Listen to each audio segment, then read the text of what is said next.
Lenguaje y literatura. Primer año de bachillerato. La literatura del siglo XVI en España. El barroco español. Es hielo abrasador, es fuego helado. Es una herida que duele y no se siente. Es un soñado bien, un mal presente. Es un breve descanso muy cansado.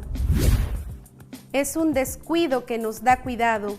Un cobarde con nombre de valiente, un andar solitario entre la gente, un amar solamente ser amado.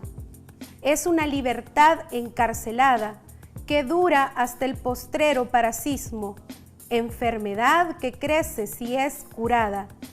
Este es el niño amor, este es tu abismo. Mirad cuál amistad tendrá con nada el que en todo es contrario de sí mismo.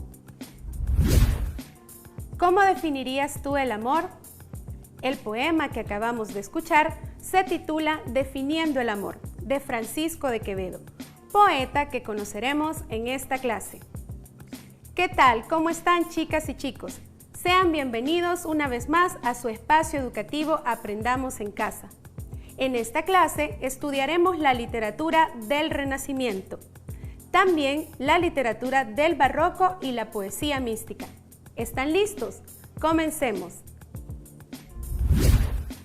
En semanas anteriores estudiamos la Edad Media y su literatura. En esta clase nos concentraremos en el Renacimiento, en explicar qué es y cuáles son sus características. Además, estudiaremos cuál es el contexto cultural e histórico de este momento literario. También estudiaremos el Barroco y la poesía mística. Para ello, te invito a observar con atención el siguiente video. El Renacimiento no fue solo un estilo artístico. Botticelli, Da Vinci, Rafael y Miguel Ángel no salieron de la nada. Yo soy Seba de Historia en 10 y en este video vamos a hablar del arte renacentista y de las ideas que lo inspiraron.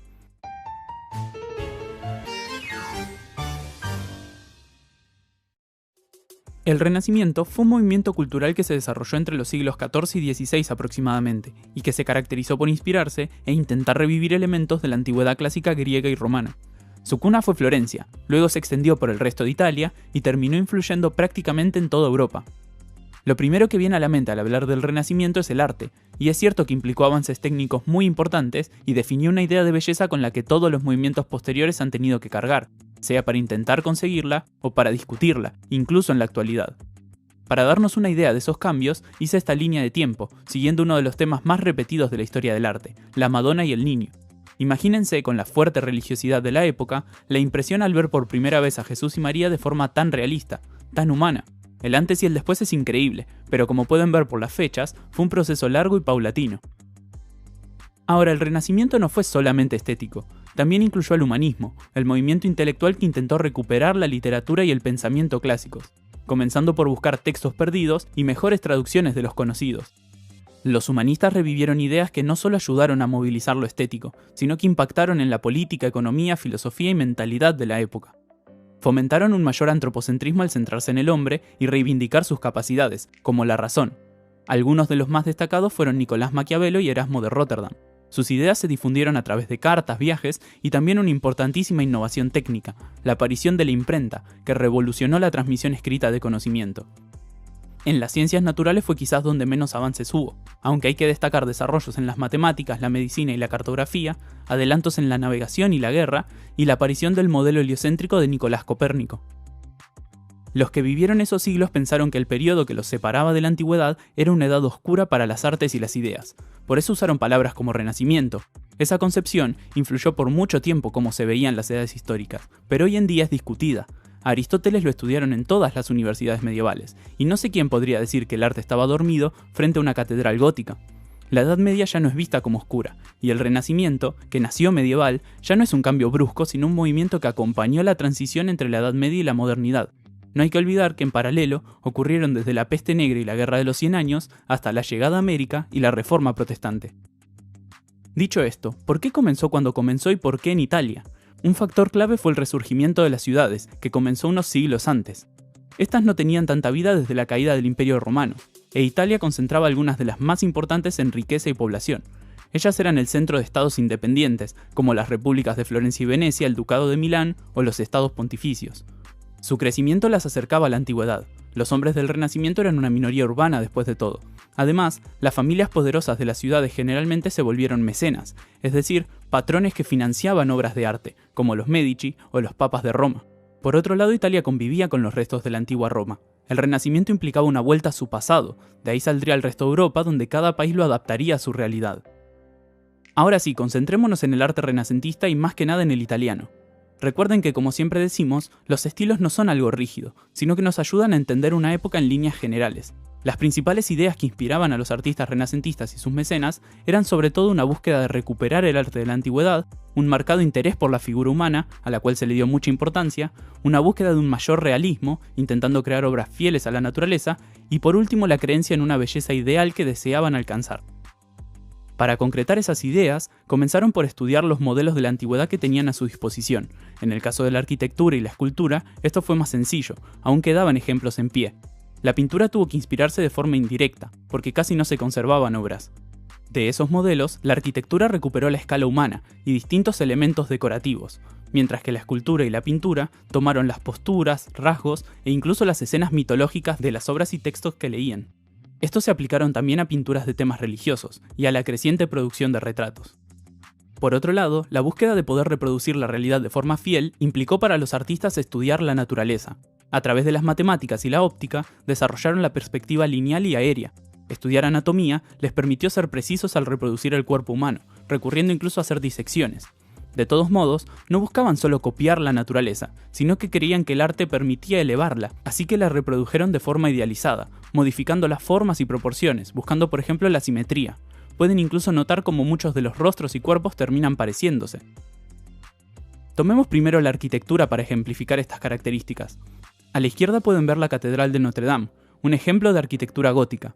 A la derecha, el Panteón romano, cada uno con sus elementos característicos. Pueden notar a simple vista las diferencias. Veamos ahora uno de los símbolos del Renacimiento, la Catedral de Santa María del Fiore, en Florencia. El edificio fue construido en el siglo XIV y muestra elementos góticos en su variante italiana, pero lo que la destaca como obra renacentista es su cúpula, una maravilla de ingeniería construida a principios del siglo XV por Filippo Brunelleschi, el primer gran arquitecto del Renacimiento temprano. Brunelleschi haría después más obras y escritos, incluso desarrollaría las leyes de la perspectiva lineal. Muy bien, como hemos podido observar en el video, el arte juega un papel fundamental en el Renacimiento. Para comprender mejor este contexto cultural, observaremos la siguiente pintura. Toma nota de las preguntas y responde. La primavera. Observa y responde. ¿Qué aspectos se destacan en la pintura? ¿Lo humano o lo divino? ¿Qué intención tendrá la pintura? ¿Qué te pareció la pintura que acabamos de observar? Esta pintura rompe con la cosmovisión de la Edad Media, ya que presenta en primer plano figuras humanas. Además, retoma ciertos valores de la estética clásica grecolatina, es decir, la serenidad, el equilibrio y la armonía. Además, otro elemento importante es que retoma mitos clásicos. Muy bien, ahora que ya hemos conocido el contexto del Renacimiento, es importante concentrarnos en su definición y sus características. El Renacimiento es un movimiento artístico y cultural que surgió en torno al año de 1400. Marca el salto de la Edad medieval a la Edad moderna.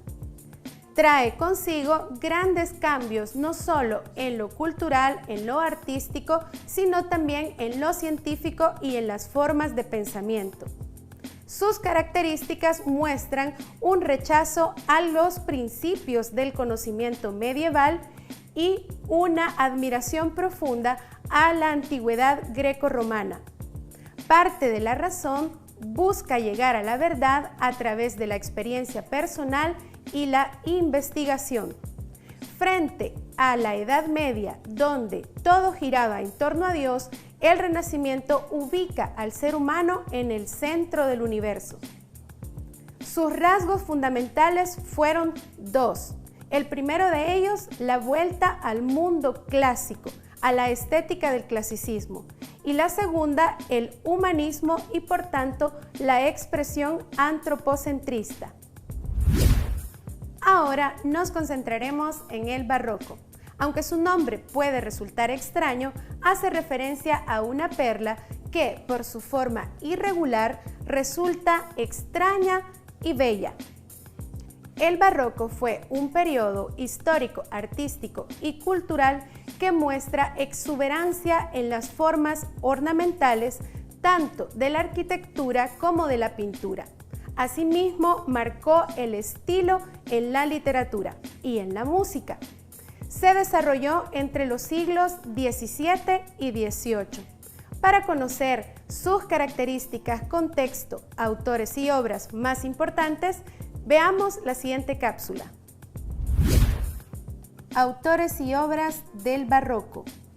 Con las Meninas de Diego de Velázquez se inaugura un arte barroco que juega con los recursos estéticos de luz y sombra, de ostentosidad y de fugacidad de la vida, y la relatividad de la belleza como se muestra en el cuadro. Las grandes arquitecturas serán el reflejo de la crisis espiritual. En la literatura, el barroco se mostrará en dos grandes tendencias: el culteranismo, representado por Luis de Góngora, y el conceptismo, representado por Francisco de Quevedo. El culteranismo, por su parte, promovía el uso excesivo de formas y expresiones de la cultura clásica, mientras que el conceptismo buscaba incrementar el contenido, las referencias a la realidad y el mundo. Además de la literatura barroca, es posible encontrar la poesía mística. Para que puedas resolver la actividad número 2 de tu guía de aprendizaje, te propongo escuchar el siguiente poema. Veamos. Vivo sin vivir en mí, y tan alta vida espero, que muero porque no muero. Vivo ya fuera de mí, después que muero de amor, porque vivo en el Señor, que me quiso para sí. Cuando el corazón le di, puse en él este letrero, que muero porque no muero. Esta divina prisión del amor con que yo vivo ha hecho a Dios mi cautivo y libre mi corazón, y causa en mí tal pasión ver a Dios mi prisionero, que muero porque no muero. Ay, qué larga es esta vida, qué duros estos destierros, esta cárcel, estos hierros en que el alma está metida. Solo esperar la salida me causa dolor tan fiero, que muero porque no muero. Ay, qué vida tan amarga, do no se goza el Señor, porque si es dulce el amor, no lo es la esperanza larga. Quíteme Dios esta carga, más pesada que el acero, que muero porque no muero. Solo con la confianza vivo que he de morir, porque muriendo el vivir me asegura mi esperanza. Muerte do el vivir se alcanza, no te tardes que te espero, que muero porque no muero. Mira que el amor es fuerte, vida, no me seas molesta. Mira que solo te resta, para ganarte, perderte. Venga ya la dulce muerte, el morir venga ligero, que muero porque no muero. Aquella vida de arriba es la vida verdadera, hasta que esta vida muera, no se goza estando viva. Muerte, no me seas esquiva, viva muriendo primero, que muero porque no muero. Vida, ¿qué puedo yo darle a mi Dios que vive en mí, si no es el perderte a ti, para mejor a él gozarle? Quiero muriendo alcanzarle, pues tanto a mi amado quiero, que muero porque no muero. Leer es toda una aventura. Como parte del desarrollo de las actividades de tu guía de aprendizaje, la actividad número 2 consiste en elaborar un cuadro comparativo entre la poesía renacentista y la poesía mística. Es importante que puedas sacar tus propias conclusiones acerca de la literatura mística. Para ello hemos escuchado un texto inspirado en esta tradición literaria. Algunas preguntas que nos pueden ayudar a reflexionar esta poesía mística son las siguientes. ¿Cuáles son las ideas principales que el poeta nos presenta en el texto? ¿Por qué crees que menciona mucho la palabra vida? ¿Cuál podría ser una ilustración si hicieras una pintura acerca de este poema? ¿Cómo la imaginas? ¿Qué reacción crees que tienen los lectores de hoy respecto a la poesía mística? Además de la poesía mística, la literatura logró desarrollar todos sus géneros, particularmente el teatro. En el contexto posterior al Renacimiento aparecerán grandes autores del teatro del siglo de oro español. Entre ellos encontraremos a Lope de Vega con Fuenteovejuna. ¿Qué harías tú si debes defender a un amigo o amiga? Dependerá de la situación. En esta obra, todo el pueblo se ha organizado para defenderse de un juez que está buscando al culpable de un crimen. Para conocer más sobre esta obra, te invito a estar atento a la siguiente cápsula. Decid, ¿quién mató a Fernando? Fuenteovejuna lo hizo. Di quién fue. Fuenteovejuna, señor. Por vida del rey, villanos, que os ahorque con mis manos. ¿Quién mató al comendador? Fuenteovejuna, señor. Dale, traedme aquel más rollizo. ¿Quién mató, villano, al señor comendador? Ay, yo lo diré, señor. ¿Quién lo mató? Señor, Fuenteovejunica. ¿Hay tan gran bellaquería?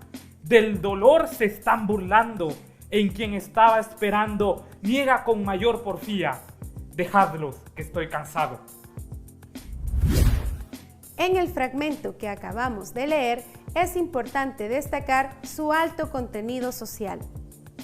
En Fuenteovejuna todos responden en solidaridad con el pueblo y contra el poder. Fuenteovejuna fue. Es la respuesta popular ante la pregunta del juez, ¿quién es el autor del crimen? Te invito a que puedas leer por completo la obra de Fuenteovejuna y también otras obras del teatro clásico del siglo de oro español, entre ellas La vida es sueño o El burlador de Sevilla. Recuerda que la literatura del Renacimiento retoma nuevos valores. Parte de dejar atrás los principios de la época medieval para retomar nuevos valores, en donde el ser humano está al centro del universo. Esto permitiría el florecimiento en todos los géneros literarios, tanto en el Renacimiento como en el Barroco. Asimismo, España lograría lo que se conoce en la historia de la literatura como Siglo de Oro Español. Muy bien, estamos por cerrar nuestra sesión de aprendizaje, no sin antes conocer a nuestra autora de la semana. Veamos de quién se trata. Santa Teresa de Jesús. Nació en 1515. Es considerada la patrona de los poetas, religiosa y escritora mística española, conocida también como Santa Teresa de Ávila. Para conocer más sobre su obra, observaremos el siguiente video.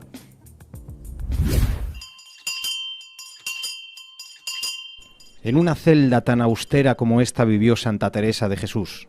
Desde aquí, con su pluma, consiguió hacer eterna su vida y su mística hasta llegar a nuestros días. Su capacidad comunicativa y su escritura elegante y sin adornos la convirtieron en protagonista de la literatura española de los siglos de oro. A sus 30 poesías y cerca de 400 cartas se unen obras como El libro de la vida. En él relata sus comienzos desde que entró en el convento de la Encarnación, en Ávila. Cuando se determinó irse al convento era muy niña y dejó a su padre con un gran disgusto y se fue. Santa Teresa, estando en la Encarnación, se siente llamada a vivir una experiencia más honda, más profunda de comunión con un grupo de hermanas con las que ya se ha encontrado en la Encarnación y parecen tener las mismas sensibilidades. Junto a 4 religiosas se separó de una ortodoxia eclesiástica que no compartía en aquel momento.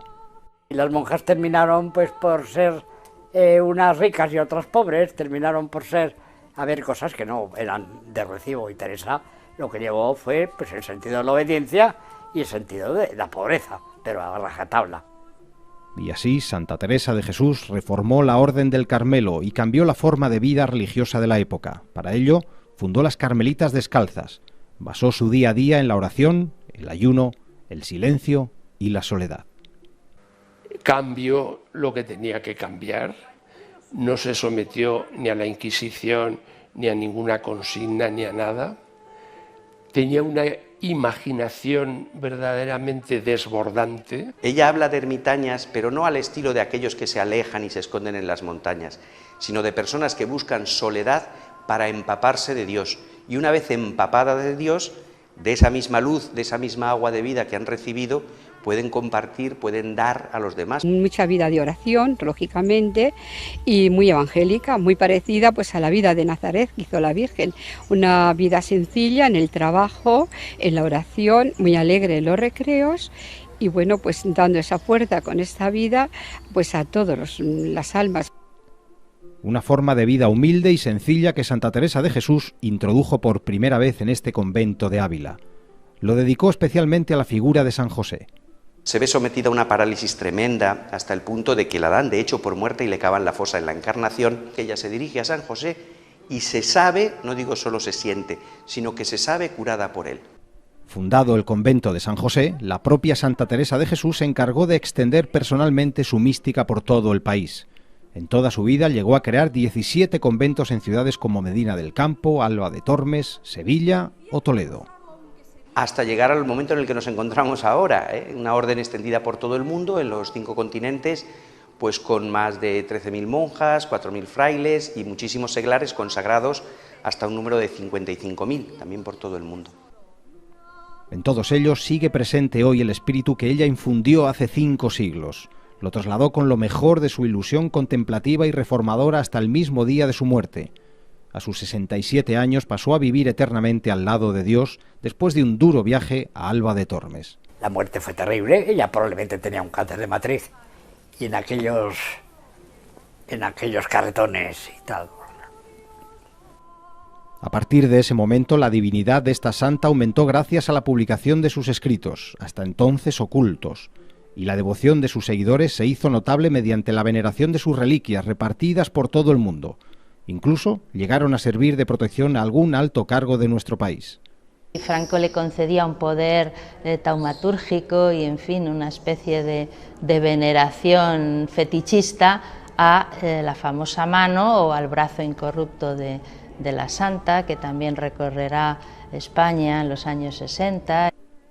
Hoy en día Santa Teresa de Jesús es una de las mujeres más universales. Canonizada en 1622, esta abulense nos propuso un camino hacia la felicidad, aquella que consiste en vivir solo para Dios y para los demás, olvidándonos de nosotros mismos por amor, y así nos lo dictó a través de su oración. Nada te turbe, nada te espante, todo se pasa, Dios no se muda, la paciencia todo lo alcanza, quien a Dios tiene nada le falta, solo Dios basta. Vuestra soy, para vos nací, ¿qué queréis, Señor, de mí?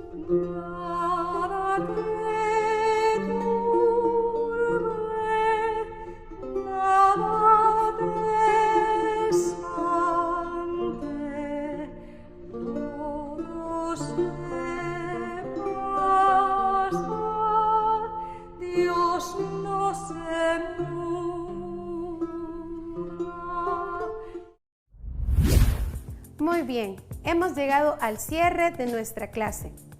Espero que te hayas divertido mucho aprendiendo acerca de el Renacimiento, el Barroco y la poesía mística.